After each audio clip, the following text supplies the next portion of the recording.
오늘 주신 말씀 속에 광야의 끝에서라는 제목으로 함께 은혜를 나누겠습니다. 기도하겠습니다.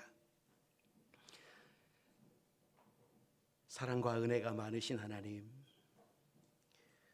우리를 주의 성전으로 부르시고 또 이곳에 임재하셔서 우리와 함께 하시는 하나님, 우리의 손을 붙잡아 주시는 하나님, 우리를 위로해 주시는 하나님을 만나게 하여 주시옵소서.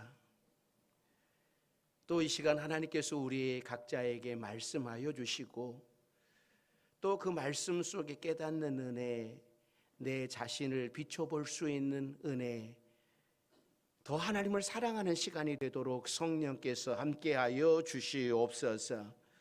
예수님의 이름으로 기도드립니다. 아멘. 오늘도 하나님의 부르심을 받고 주의 성전 안에 거하시는 여러분들에게 하나님의 은혜가 함께 하시기를 바랍니다.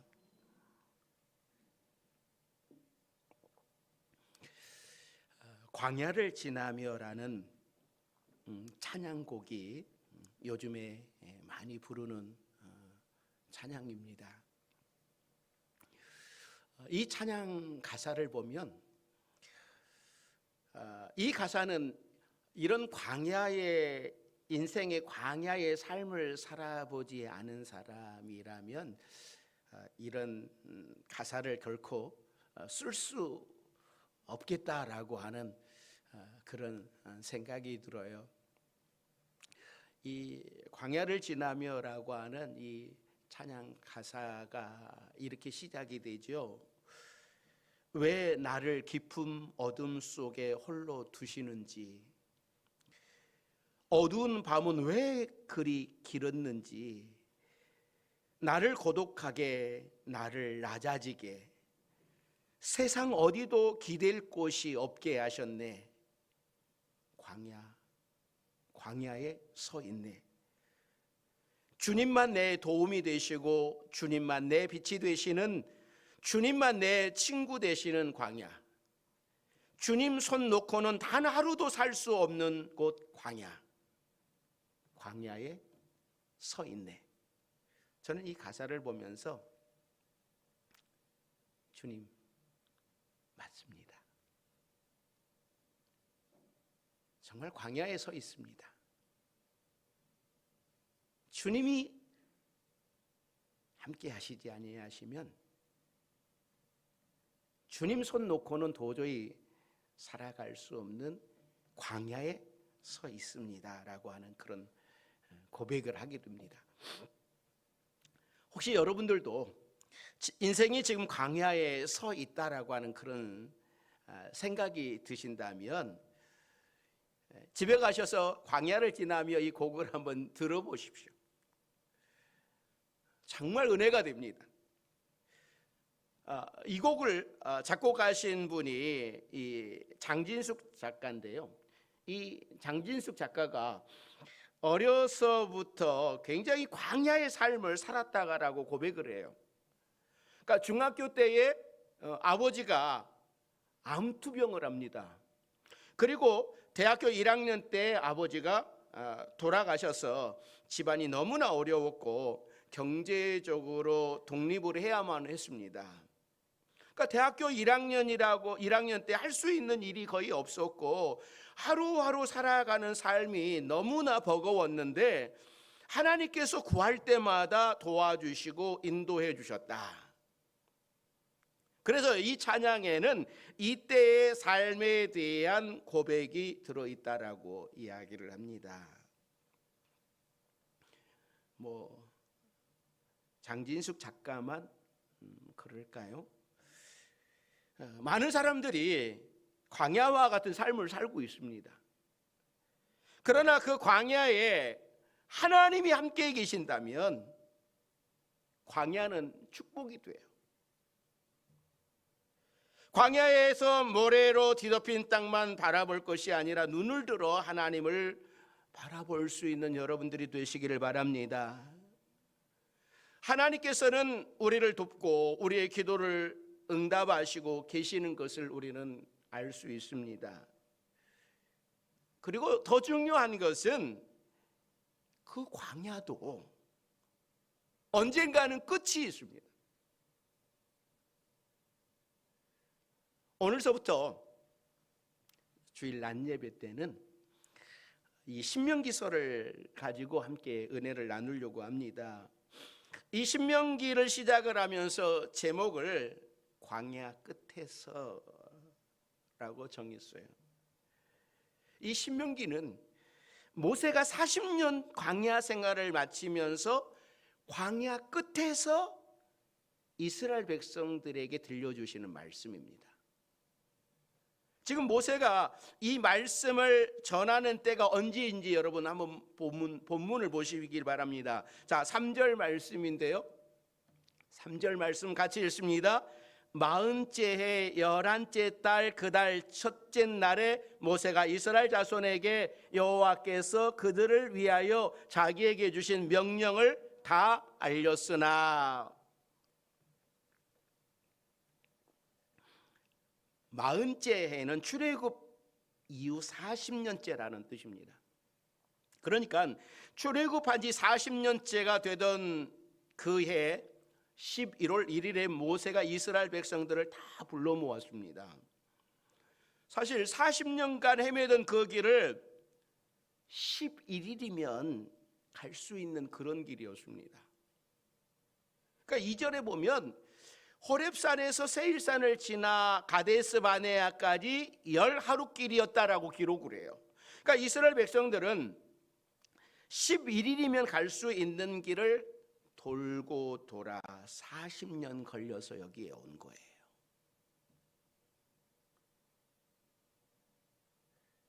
광야 생활도 조금 있으면 끝이 납니다. 오늘 말씀을 통해서 우리의 인생도 광야에 끝이 있다라고 하는 사실을 기억하시기를 바랍니다. 풀도 없고 물도 없는 그곳을 40년 동안 헤맸는데 불평하고 원망하는 그 백성을 하나님께서는요 먹이시고 입히시고 보호해 주셨습니다. 하나님의 보호하심과 돌보심이 없었다면 결코 여기까지 올 수 없었습니다. 우리 인생이 그렇습니다. 이 설교를 준비하면서 저도 한번 지금까지의 삶을 한번 딱 뒤돌아봤습니다.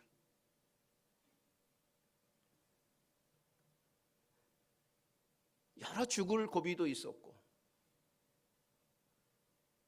그때마다 하나님께서 돌보시지 않으셨다면 이 자리에 없었다.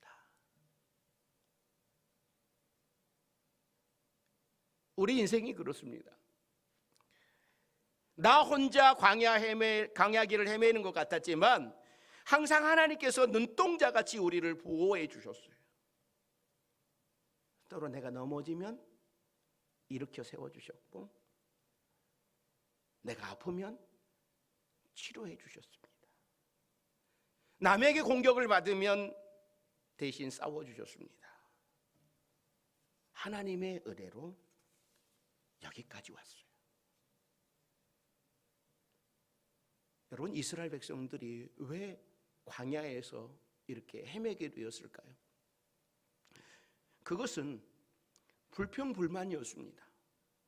입에 달고 있는 불평불만 때문에 가나안 땅을 정탐하러 갔던 대표들이 우리는 메뚜기처럼 약해서 그 땅에 들어갈 수 없노라고 했던 말 때문에 백성들이 다 울면서 하나님을 원망해서 광야를 헤매게 돼요. 그런데 하나님을 원망하다가 광야를 헤매게 된 그 백성들을 하나님은 또 입히시고 돌보아 주셨습니다.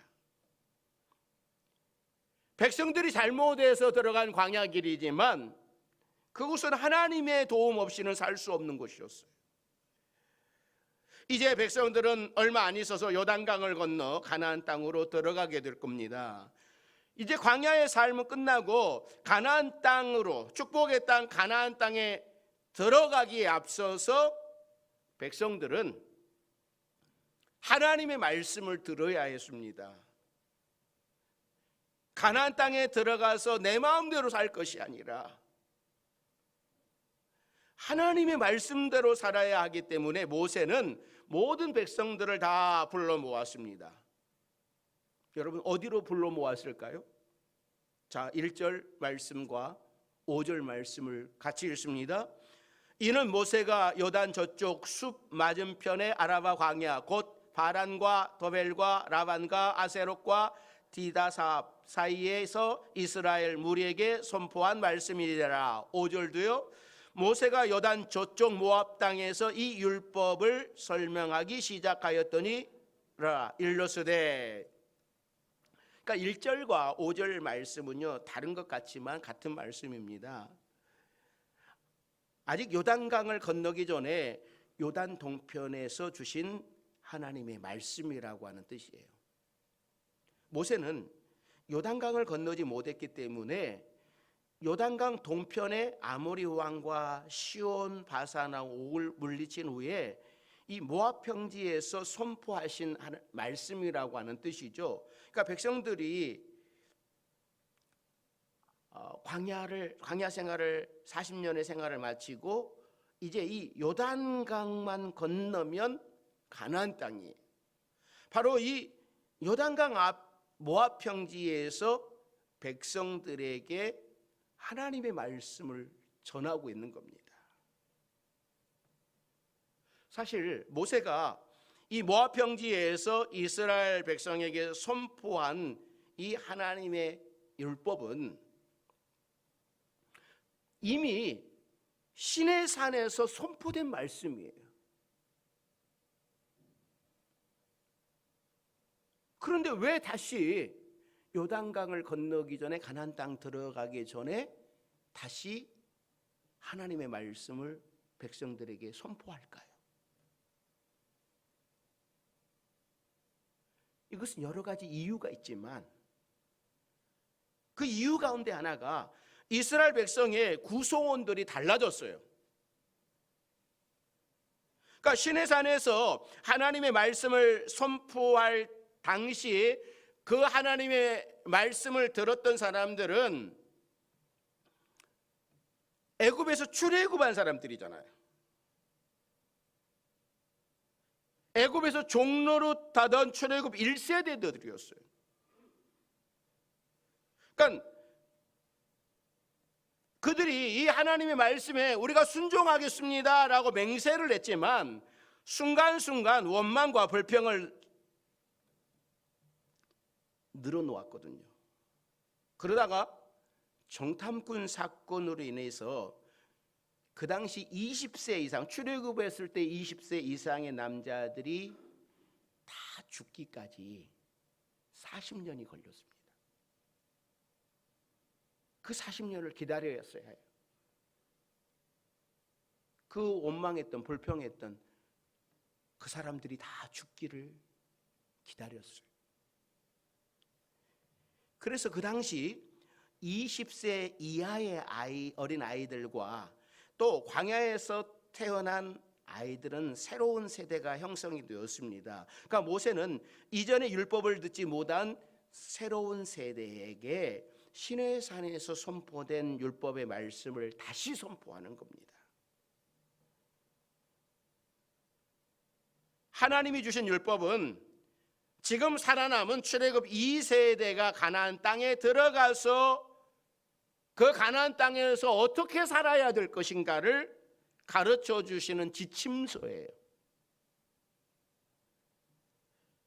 그러니까 이스라엘 백성들이 가나안 땅이 목적이지만 이 가나안 땅에 들어가서 형통하게 살아가기 위해서는 그 형통을 유지할 수 있는 비결이 있는데 그 비결이 하나님의 말씀을 지키는 것이다라고 외치고 있는 겁니다. 마치 부모가 아무리 믿음이 좋아도 그 자식이 여러분 믿음이 좋다라고 말할 수 없는 거예요. 부모는 정말 믿음이 좋은데 자식은 영 아니옵시다. 하나님과 담을 쌓고 사는 사람들도 있잖아요.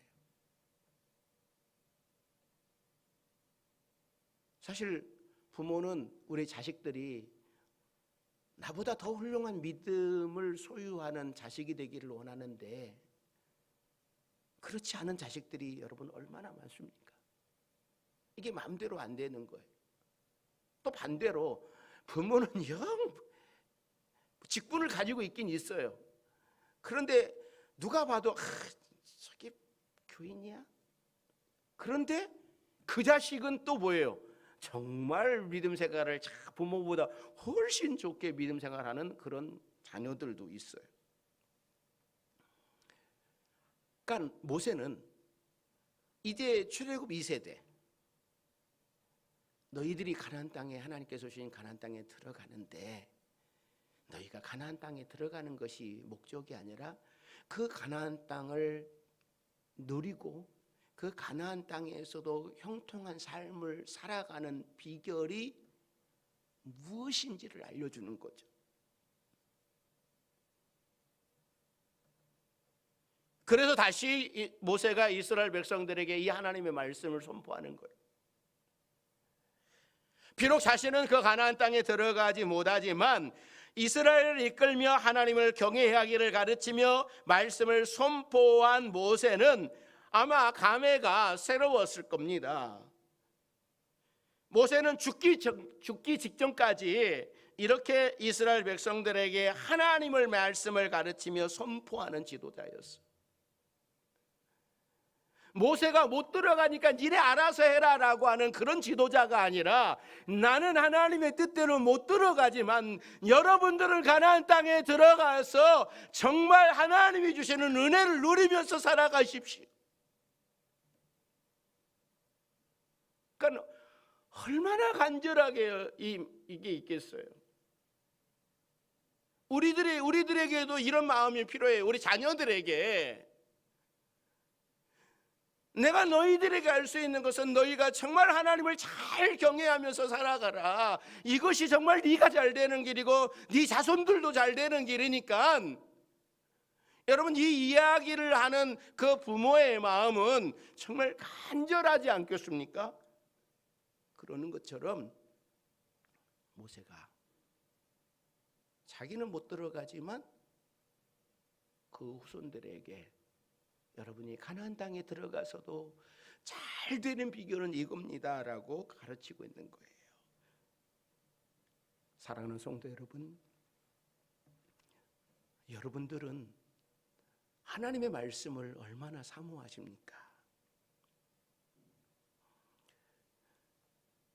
어렸을 때에는 어리니까 말씀을 깊이 체험하지 못하고 학생 때, 청년 때는 공부하기에 바쁘다라고 말씀을 접하지 못했고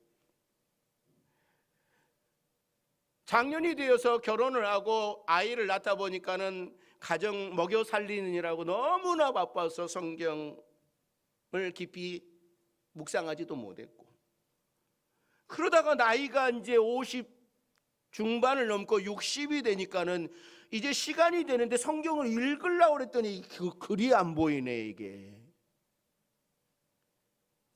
이제 눈이 안 보여가지고 이게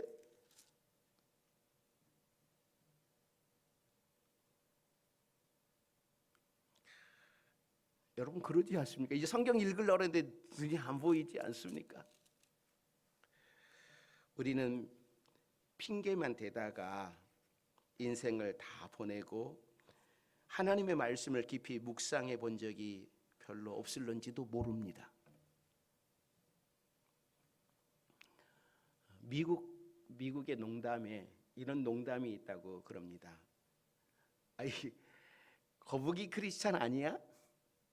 네, 여러분 한번 물어보실래요? 여러분 옆에 있는 분에게 인사 한번 해보십시오. 이렇게 인사합니다. 거북이 크리스찬 아니야? 라고 한번 물어보십시오. 네. 못 물어보십니까? 네. 네. 여러분 인사 한번 해보시라니까 거북이 크리스찬 아닙니까? 하고 물어보십시오. 새는요 9일 동안 먹지 않고 살 수 있답니다. 사람은 며칠 정도 안 먹어도 살 수 있을까요? 사람은 한 12일 정도 안 먹고 살 수 있답니다. 이 강아지는 한 20일 정도는 안 먹어도 살 수 있다고 그래요. 거북이는 여러분 며칠 정도 안 먹어도 살 수 있을까요? 이 거북이는요 500일을 안 먹어도 살 수 있답니다. 대단한 거예요. 그래서 이런 농담이 나온 거예요. 그러니까 참다운 양식인 하나님의 말씀 없이 사는 성도를 가리켜서 거북이 크리스찬, 평생을 예수 믿었는데 성경을 한 번도 읽어보지도 못하고, 여러분 참 우스운 이야기로만 넘길 수 없는 농담이에요. 이게 우리의 현실이고 이게 우리일 수 있잖아요. 여러분들은 얼마나 자주 하나님의 말씀을 읽고 묵상하고 계십니까? 하나님의 말씀만 손에 들면 잠이 오지는 않습니까? 드라마 볼 수 있는 시간은 있지만, 핸드폰 볼 시간은 있지만, 게임할 수 있는 시간은 있지만 성경 읽을 시간은 없지 않습니까? 사랑하는 성도 여러분, 성도는요, 하나님의 자녀는 하나님의 말씀에 가슴이 열려 있어야 됩니다. 성도는 하나님의 말씀에 대한 자세가 건강해야 됩니다. 그래야 갑작스러운 어려움이나 불안한 일이나 염려 앞에서도 이겨나갈 수 있습니다. 이 유대 납비들은요, 죽는 순간까지도 율법을 연구하고 하나님의 말씀으로 살다가 죽습니다. 그러니까 어렸을 때는 율법을 암송을 하고 어른이 되어서는 율법을 지키면서 살고 끝까지 말씀을 붙들고 삽니다. 우리 파주 명성교회 성도들도 이렇게 말씀을 사모하고 묵상할 수 있기를 바랍니다.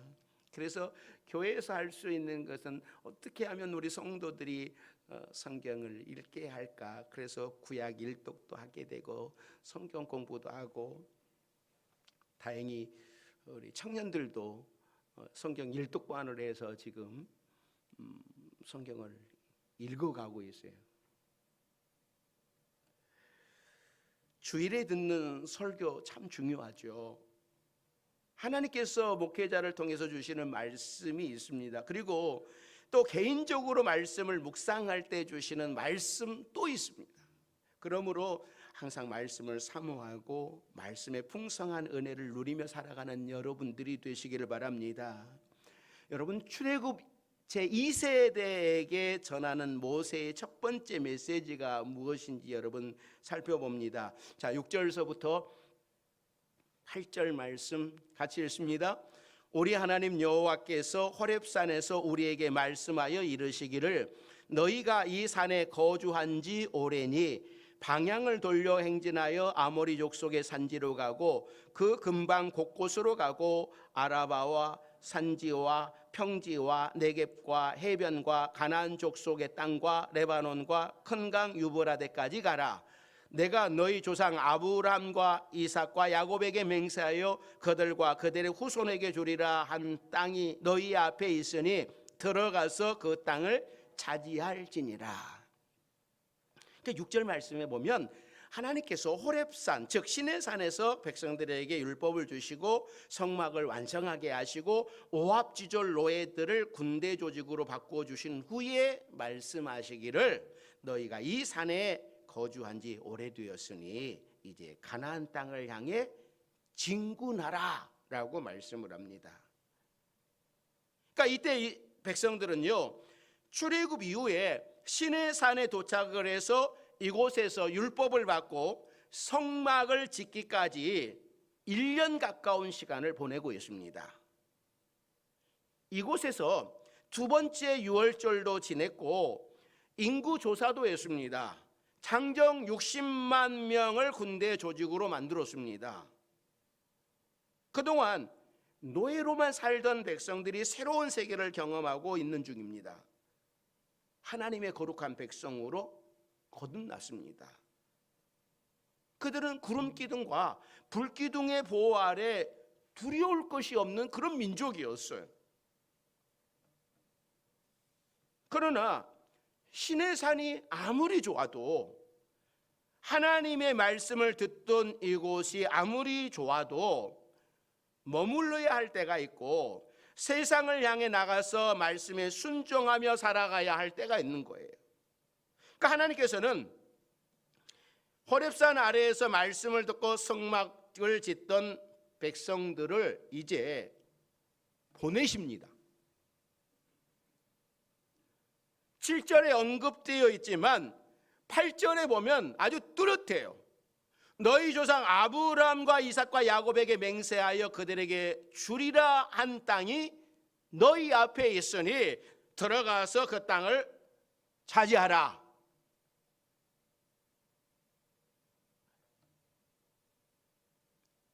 하나님께서 이스라엘 백성들을 불러내신 것은 호렙산 안에서, 시내산 아래에서 살라고 불러내신 것이 아니었어요. 가나안 땅을 취하고 그곳에서 거룩한 백성으로 살라고 출애굽을 시키셨어요. 그러니까 호렙산은 은혜 받는 장소였고, 은혜 받은 백성은 세상으로 나가서 담대하게 살아가야 할 책임이 있는 겁니다. 이스라엘 백성들이 얼마나 복받은 백성인지 천지를 창조하신 하나님께서 가나안 땅을 정해놓고 그 땅으로 들어가서 취하라라고 하셨습니다. 이 땅은 하나님이 주신 땅이에요. 그러면 이스라엘 백성들은 담대하게 가서 그 땅을 취하면 됩니다. 그런데 그 땅이 두려워서 불평하다가 백성들은 망하고 말았어요. 사랑하는 성도 여러분, 하나님께서는 우리를 세상으로 보내십니다. 세상에 가서 하나님의 말씀을 성취하며 살라라고 말씀을 해요. 하나님이 약속해 주신 일을 믿음으로 이루면서 살아가라라고 말씀을 합니다. 그런데 우리는 가끔 세상이 두려워서 담대하게 나가지 못하고 주눅들 때가 많아요. 내가 하나님의 자녀인지 아닌지 구분이 되지를 않습니다. 내가 예수 믿는다라고 예수 믿는 삶을 살아가면 승진해서 누락이 될까 봐.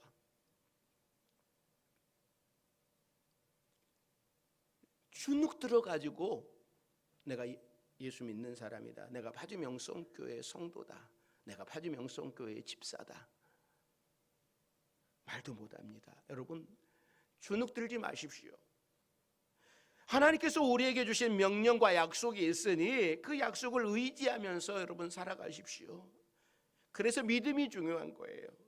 믿음이 없이는 나갈 수 없는 길입니다. 믿음이 있는 자만이 한 걸음 한 걸음 나갈 수 있어요. 그래서 광야 40년 동안 떠들던 이스라엘 백성들이 되지 마시고 담대하게 믿음으로 살아가는 여러분들이 되시기를 바랍니다. 이 신명기의 뜻은 재강론이라고 하는 뜻이에요. 한마디로 신명기의 말씀은 모세가 이미 전했던 말씀을 재탕하는 겁니다. 사람들이 말씀을 한번 듣고 잘 간직했다가 후손에게 전해주고 이웃에게도 전해주고 그러면 여러분 얼마나 좋겠습니까? 그런데 이 전해주기는커녕 내가 들은 말씀도 돌아서면 잊어버립니다. 그것이 우리의 현실입니다. 그러기에 우리는 말씀을 한번 듣고 끝나는 것이 아니라 같은 말씀도 자주 들어야 됩니다. 우리가 성경 공부가 여러 가지가 있잖아요. 신약, 구약, 일독. 그런데 나 신약 일독 했는데, 구약 일독 했는데 하나님의 말씀은 한 번 했다고 해서 다 된 것이 아니에요. 만약에 이 성경 말씀이 한 번 들으면 끝나는 그런 말씀이라면 저는 설교 못할 것 같아요. 똑같은 이야기를 또 해야 되는데 여러분 어떻게 합니까? 못하죠. 그런데 하나님의 말씀을 여러분들이, 제가 말하지 않아도 여러분들은 체험을 합니다. 읽을 때마다 달라요. 똑같은 본문을 작년에 읽었을 때는 이렇게 은혜가 왔는데 오늘 읽으니까 또 이렇게 은혜가 오고 내일 읽으면 또 다르게 은혜가 오고요. 이게 하나님의 말씀이에요. 그러기에 제가 지금 20년째 여러분 설교하고 있는 거잖아요. 그러니까 신약 한번 했다고 여러분 신약 끝난 게 아니라요. 한번 이제 빽빽이 본 거죠. 2번 해도요. 신약을 2번 해도 다 모르죠. 그러니까 여러분 성경 공부는 나 구약 일독했어, 신약 했어 그러지 마시고 신약을요 여러분 10번 해도 다 아실 것 같아요.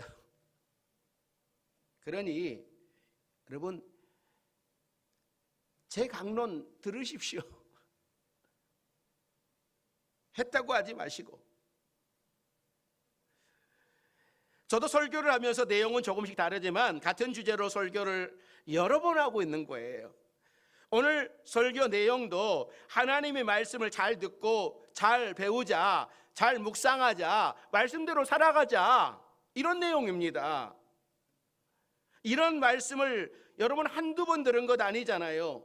성경 공부할 때마다 했고 새해가 될 때도 했고 또 특별 새벽 집회를 통해 말씀이 얼마나 소중한지 자주 했던 이야기 말씀입니다. 이제는 우리 성도들 귀에 못이 박히도록 자주 했지만 그래도 또 합니다. 왜냐하면 말씀이 중요하기 때문에. 그러니까 한 번 들었다고 다 되는 것처럼 생각하지 마시고 자주 반복해서 읽고 듣고 묵상하고 암송하고 말씀을 자주 대하십시오. 나중에 말씀이 튀어나올 정도로 지금 이스라엘 백성들의 모압 평지에서 말씀 앞에 서 있는 것처럼 날마다 우리는 말씀 앞에 서는 훈련이 필요합니다. 어떤 아들이 아버지에게 이런 이야기를 해요.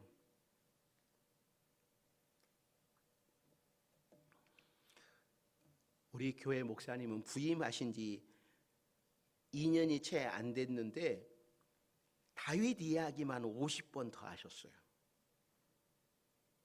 그러자 아버지가 아들한테 이런 이야기합니다. 아마 목사님은 네가 다윗 될 때까지 그 말씀 계속 하실 것 같구나. 저도 오늘부터 주일 낮에 신명기 강해를 하게 되면 매주 모세 이야기할 거예요. 교회만 오면 목사님이 맨날 모세 이야기, 광야 이야기 할 텐데 우리 목사님은 저 이야기를 언제까지 하시려나 라고 하는 이런 생각하시는 분이 없기를 바랍니다. 저는 여러분이 모세가 될 때까지 계속하지 않아도 아마 신명기 끝날 때까지는 모세 이야기를 할 것 같습니다. 사랑하는 성도 여러분, 인생은 강야와 같습니다. 그러나 길을 아는 분이 옆에 있다면 그 길이 아무리 황량한 광야길이라도 두렵지 않습니다.